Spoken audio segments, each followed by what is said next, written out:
Well, hey, good morning. It is Thursday. Is it Thursday? Yeah, Thursday, August 21st, 2025 at 7:12 a.m. Who's up? Anybody? Of course, I've got people actually in other countries that follow me. I have a friend in Australia. Josh, are you there? So in Australia, it is, I believe, it would be 9:12 p.m. But Australia has funny ways that some of their time zones are not like an hour apart. They're 30 minutes or an hour and 30 minutes. Anyway, but enough of that. Okay, I am trying to use up my coffees that I have deemed to be okay-ish. So again, my categories are excellent, good, medium, okay-ish, and nope. So I've used up all the nopes. Have I? I might still have some of that peanut and roasted sesame. Well, I'll get to that another time. So I have got Chiaro here. It's an Nespresso Barista collection coffee that's made to be had with milk, and it has Kenyan and Indonesian Arabicas, if I remember correctly. Am I remembering correctly? Let's see here. Kenyan and Indonesian Arabicas. Okay, so the other day when I had this, what I did was, actually, I don't even remember what I did. So let's move on from there because I've tried it so many different ways to try to make it taste acceptable. This is what I'm going to do this morning, okay? I am going to run one of them, one capsule as an espresso, another capsule, no, I'm going to run 2 capsules as espressos. That's what I'll do. You know, those of you who follow me know that this is a fly by the seat of your pants operation, making it up as I go. So, yep, I may change course in mid-flight here. All righty. I'll tell you the special thing I'm going to do this morning. Oh, let me get what I need for the special thing. For heaven's sakes. You know, sometimes I try, at least for the beginning of the video, to have things like, oh boy, the coffee machine. Well, that's here, so that's not a problem for me. A paper towel. Okay. We got a spoon. We got a cup. Okay. Now, the whole milk that I got just to do with the coffee. All right, I'm going to pour it into the milk frother. Okay, there's a level that you're not supposed to go past. Okay, I'm not there yet. Okay, it's going to fit the rest of it in here. Okay, and then, of course, as usual, I've got to push my circuit breaker thing in. There we go. Oh, see, now look, I'm getting ahead of myself. I didn't put in the little whirring around thing. Oh, I thought I was going to do so well this morning, but apparently not. You got to have the little whisk in there. All right. All right, here we go. Okay, and you know what? I am not going to put the lid on this morning. Let's watch the, well, okay, no, first, do I come across as disorganized? I think so. All righty, let me go ahead. I'm going to go ahead and run 2 espressos. I'm wondering if I should run 3. You know what? Nah. If there was only 1 capsule left, I would have made it 3. But at least this will be using up 2 capsules of Chiaro. Okay. I don't know. Should I do 3?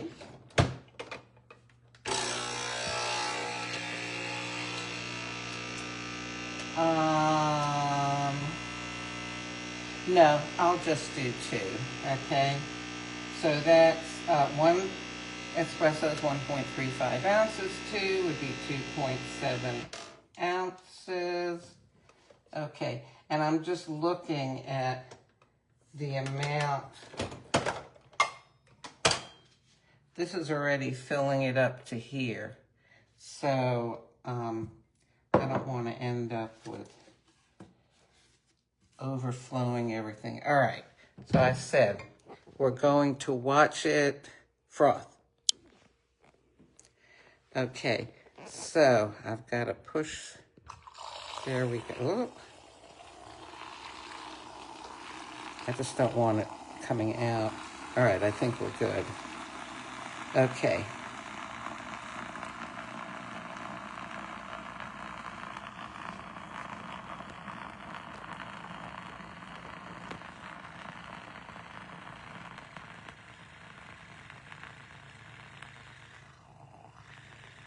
I'm just wondering, do you have to have the lid on? I don't know. I mean, it's heating it up anyway, right? And the mixing around is frothing it up. So you can see that the bottom is disappearing, which means, oh, I think it's done. It's slowing down. Yeah, look at how much more there is in there. Okay, the red light is still on. It's still spinning. And, it's done. Okay, so, look at that. Oh, beautiful. Okay.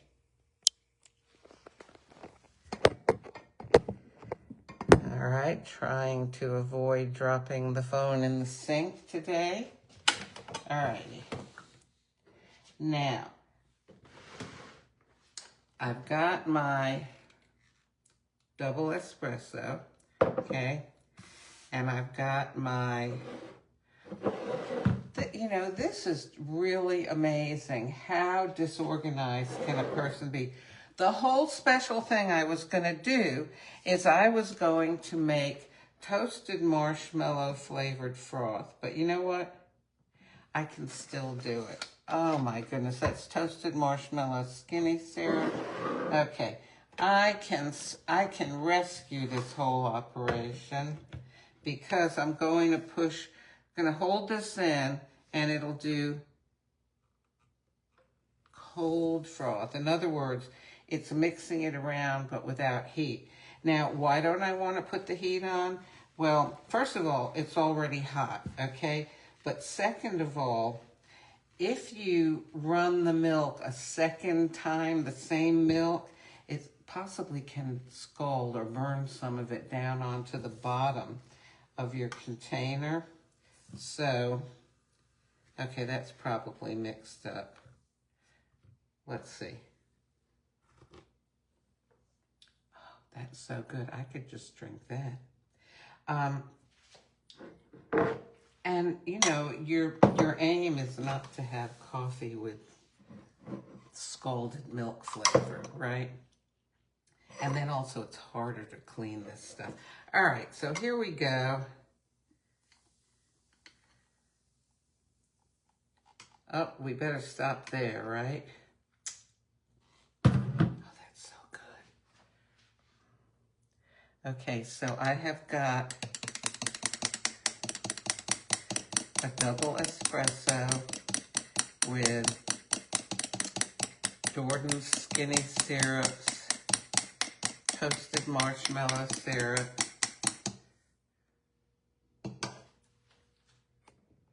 that was frothed in with the milk.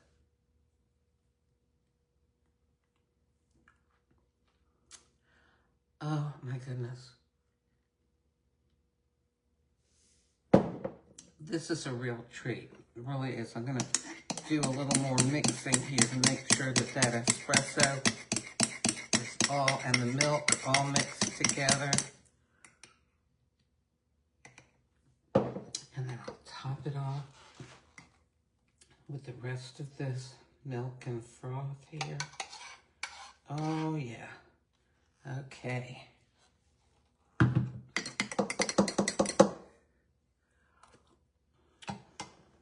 Now, if I had gotten something like this at, you know, a Starbucks type place, I'd be paying what?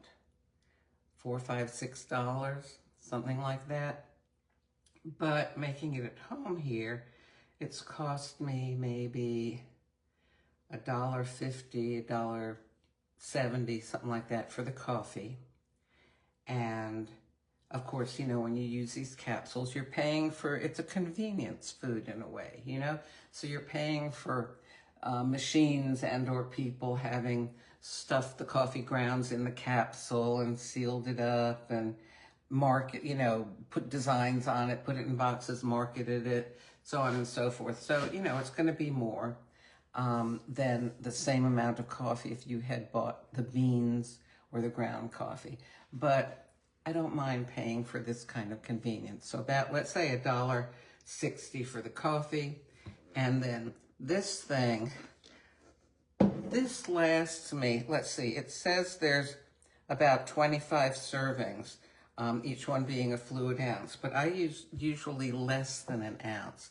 So, and this thing probably cost me some $6, $7, $8 at the most, because, you know, prices have gone up. So that would be, all right. Alexa, what is $8 divided by 35? $8 divided by 35 is 23 US cents. Okay, so let's say that this whole thing is costing me under $2, okay? Oh, and including the milk in there, at the most, 2 1/4. Okay, so that's like probably a third or a fourth of the price that you'd pay at a coffee shop. And, you know, but I'm doing it in the comfort of my own home. Got my swimsuit on under this and my beachy dress. And I'm gonna just put my feet up and enjoy this. Listen to whatever I want, or, you know, well, I love audiobooks, so probably, I just finished, oh, let me tell you, wait.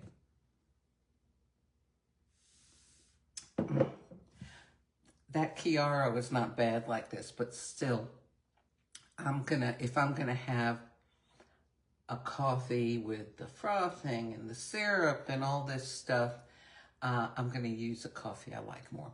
So I just finished listening to the audiobook narrated by Stephen Fry, who, oh my goodness, I think anything he would narrate would be interesting. You know, even if he were to read the ingredients on the bottle, it would be interesting. But it's The Hitchhiker's Guide to the Universe. Yes, The Hitchhiker's Guide to the Universe by Douglas. Alexa, who wrote The Hitchhiker's Guide to the Universe? From Wikipedia.org. The Hitchhiker's Guide to the Galaxy is a comic science fiction series created by Douglas Adams that has become... Douglas Adams, The Hitchhiker's Guide to the Galaxy, okay? So that book's been around, I don't know, has it been since 1980 or maybe before that? And I've always avoided reading it. I don't know why, I guess because everybody was reading it and I wanted to be different. Well, anyway, I finally thought, hey, Stephen Fry is narrating this and I've never read it or listened to it in the case of an audiobook. Let me give it a try.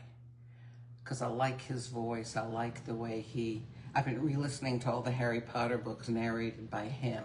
Really, really does an incredible job.